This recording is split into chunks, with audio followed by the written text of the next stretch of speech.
Cockroach Janata party ఈరోజు ఒక సంచలనమైనటువంటి నిర్ణయం తీసుకునేటటువంటి అవకాశాలు ఉంటాయని చెప్తే ఈరోజు అయితే అభిజిత్ దీప్కి వాళ్ళ ఇంట్లోనే కాక్రోచ్ జనతా పార్టీకి చెందినటువంటి వాళ్ళందరూ సమావేశం అవ్వడము, గత 2 రోజులుగా వాళ్ళు ఏదైతే మాట్లాడుకున్నారో అది ఈరోజు అయితే వివరించడం జరిగింది. ఏంటంటే వ్యవస్థల్ని బలోపేతం చేసి వాళ్ళని పారదర్శకత్వంగా తీర్చిదిద్దడమే మా పార్టీ యొక్క ముఖ్య ఉద్దేశం.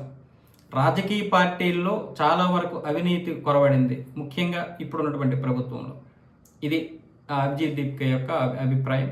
అలాగే ఏదైతే ఉదయము ఎవరైతే ప్రజలు ఓట్లు వేస్తున్నారో ఆ పార్టీ కాకుండా సాయంత్రానికి ఇంకొక పార్టీ ప్రభుత్వాన్ని ఏర్పాటు చేస్తుంది, కాబట్టి ఈవీఎంలు లేనటువంటి ఎన్నికలు జరగడమే వాళ్ళ యొక్క ప్రధాన ఉద్దేశం.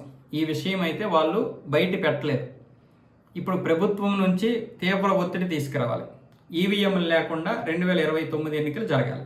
ఇది వాళ్ళ ముఖ్య ఉద్దేశం. లేదనుకుంటే రేపు రాబోయేటటువంటి ఉత్తరప్రదేశ్ ఎన్నికల్లో కూడా ఈవీఎంలు లేనటువంటి ఎన్నికలే జరగాలి. అలాగే ఫీజులు విపరీతంగా పెంచేస్తున్నారు ప్రైవేట్ సంస్థలు. 1,00,000, 2 లక్షలు కేవలం 1వ తరగతి అబ్బాయికి లేదా 1వ తరగతికే ఇంత పెద్ద ఫీజులు పెట్టేస్తున్నారు. మధ్యతరగతి వాళ్ళు ఏ విధంగా తీసుకొస్తారో అప్పులు చేయాల్సి వస్తుంది. దీని మీద కూడా మేము ప్రశ్నిస్తాం.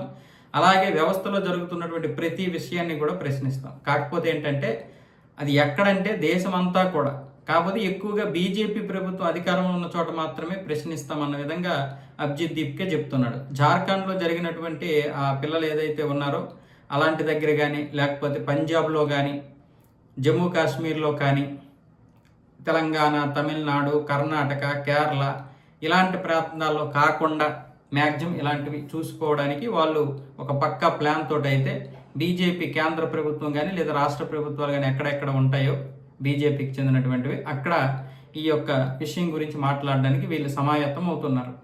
కానీ అభిజిత్ దీప్కే చెప్పేది మంచిది. విద్యా వ్యవస్థ గురించి ఆయన మాట్లాడే విధానం ఏదైతే ఉందో మంచిది.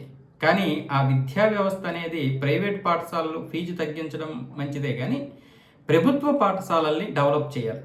అది ఏ రాష్ట్రమైనా సరే ప్రభుత్వ పాఠశాలల్ని బాగు చేయడానికి కేంద్ర రాష్ట్ర ప్రభుత్వాలు కూడి ఒక మంచి విద్యా వ్యవస్థను అందించగలిగితే ఆటోమేటిక్గానే ఈ ప్రైవేట్ సంస్థలు ఏవైతే ఉన్నాయో ప్రైవేట్ పాఠశాలలు ఖచ్చితంగా ఫీజుని తగ్గిస్తాయి. ఎందుకంటే అటువైపు ఒక 30-40% మంది వెళ్ళిపోతారు. పూర్తిగా వెళ్ళకపోయినా అక్కడ వసతులు మెరుగుపడి మంచి విద్యను అందించగలిగితే ఇప్పుడు మనం ఫీజులు కట్టుకోవడం మనకేమైనా సరదానా?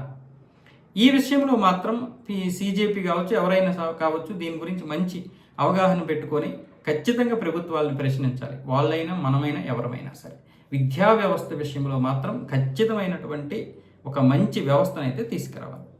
అందులో ఎటువంటి సందేహం లేదు. కానీ జార్ఖండ్ విద్యార్థులు పాపము అన్ని రోజుల నుంచి ఇప్పుడు 10 రోజులు దాటిపోయింది. వాళ్ళు ఆమరణ నిరాహార దీక్ష చేస్తుంటే ఒక్కడ పట్టించుకోలేదు. ఇదే సీజీపీ వాడు కనీసం కామెంట్ కూడా చేయలేదు. మరి పంజాబ్లో జరిగినటువంటి పేపర్ లీకేజ్ గురించి మాట్లాడరంటే పక్కకు పారిపోయారు. వీళ్ళ ఉద్దేశం ఏంటి? బీజేపీ అధికారం ఉన్నటువంటి చోట మాత్రమే వీళ్ళు ఈ నిరసనలు, ధర్నాలు చేస్తారు. ఇక దేశాన్ని దద్దరిల్లేలా చేస్తారంట. ఒకవేళ విద్యా వ్యవస్థ మీద మీ పోరాటం అయితే మా చేయి కూడా కలుపుతాం. కాదు, ఈ దేశాన్ని నాశనం చేయడానికి, ఈ దేశాన్ని సర్వనాశనం చేసేస్తాం, విదేశీ శక్తులతో కలుస్తాం, వారి యొక్క పెంటే తింటాం, వారి యొక్క ఫండింగే తింటామంటే పోజాలు కదిలిపోతాయి.